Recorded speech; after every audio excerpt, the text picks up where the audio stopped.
Are you challenged with managing your rage, your anger? I know what you're going through. Let me give you some tips. Hang in there. I'm Roach, Mark Roach.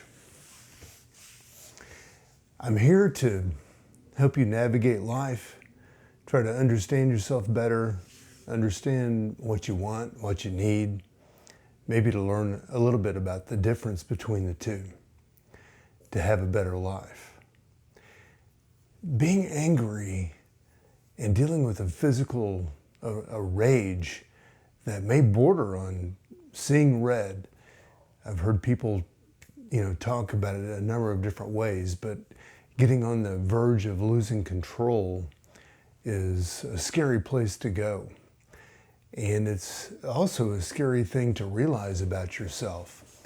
I remember when I was leaving college athletics, and I was perplexed as to how athletes who had been so fueled by anger and rage on the field, especially like in a violent sport like football, or hockey, I was wondering what these people did with their emotions, what they did with their rage, with these primal feelings that served them in a lot of people's professions or in the sport.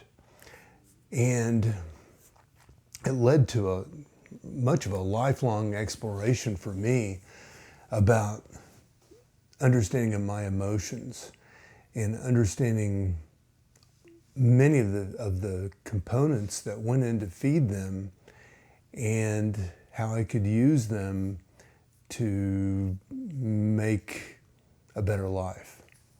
So I'm going to try to share some of that with you. But I remember early on when I realized that I had this rage and I was using athletics as a place to vent it, deal with it, understand it better, that I did really focus on physical exercise as an outlet. And that was the use of it in sport and in just the regular routine that I went through in my day. To most people were trying to manage their health or get stronger or to just do an activity like they were just doing a team sport.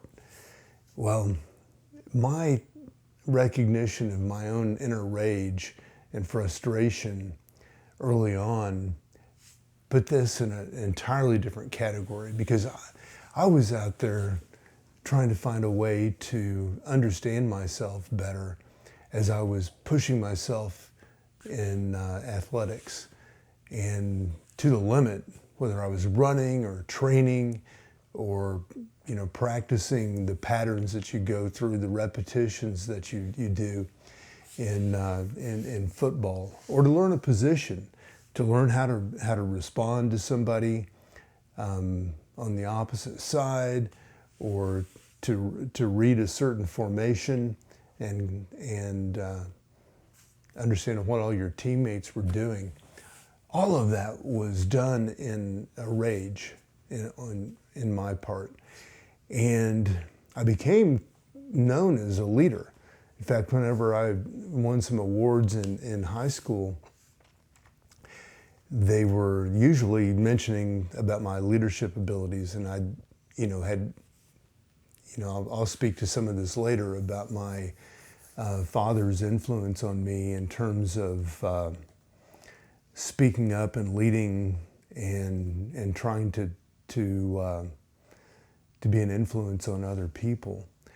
But it all began with my rage. And also I'll tell you, I didn't talk to anybody about it until later. And actually talking about it later didn't really help me all that much. And I'll tell you why in a little bit.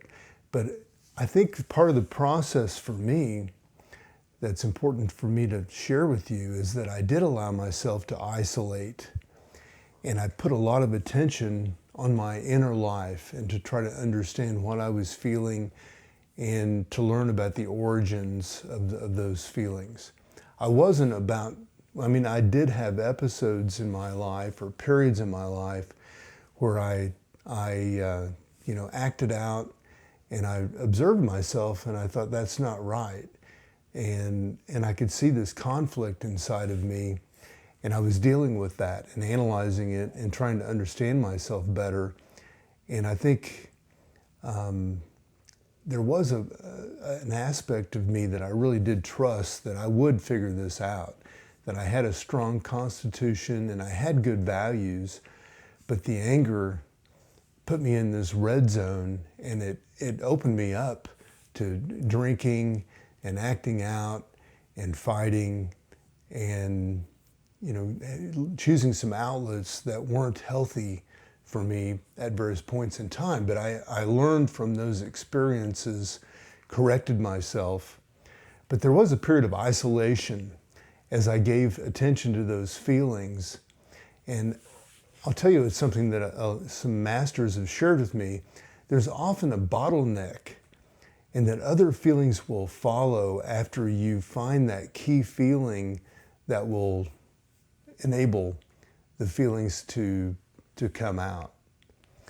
So I also allowed myself to be in silence as I was doing this training and noting how I was feeling and observing myself, reflecting on what was happening in my life, what was working and what wasn't working. I did a lot of that in silence, and I journaled and I wrote this stuff down, and I went back and I looked at it, and I found myself, going over my patterns, and it was kind of like doing my own detective work on myself. And there were periods where I was silent, and some of the masters, some of the mystics that have mastered the human genome, so to speak, will tell you that they've been silent for long periods of time, because language is usually an outlet into a lot of the systems and the capitalism and education. Those are often ways around avoiding feelings that you may be having that may not be placed, and it wouldn't be appropriate for me to express the rage, and there were no words that you could put to it. And in fact, there were some injustices that I dealt with that were part of the rage, so there really was no resolution through the language or through the relationships that might have been born through that or encouraged through that connection. So those long periods of silence led to some insights. And I also had a lot of prayer and meditation, what you might call mindfulness. I used yoga and stretching and physical activity, long distance training. I found ways to get into flow states and used a number of things like breath work, even color therapy and light therapy, along with a number of technologies to find a way to get clear myself about the anger and understand it well enough that I was no longer a slave to the anger, but actually I could use that as a strength when I needed to, kind of like a little bit of a superpower, because I knew that behind that anger was a lot of passion and a lot of sincerity and courage that would allow me to take some bold moves to express myself.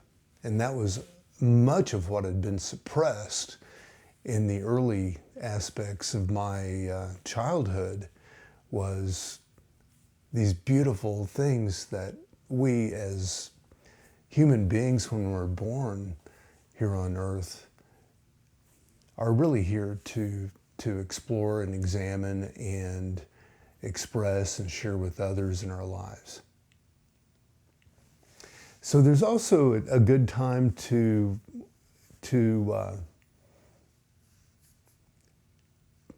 step away from that period of dealing directly with the rage and anger and isolation, and to then challenge yourself to live in contrast to that. Allow yourself to speak to other people, to be considerate, to be giving, to listen to others, and then to speak to others. And enjoy them. I think this could really lead to some enrichment in your life.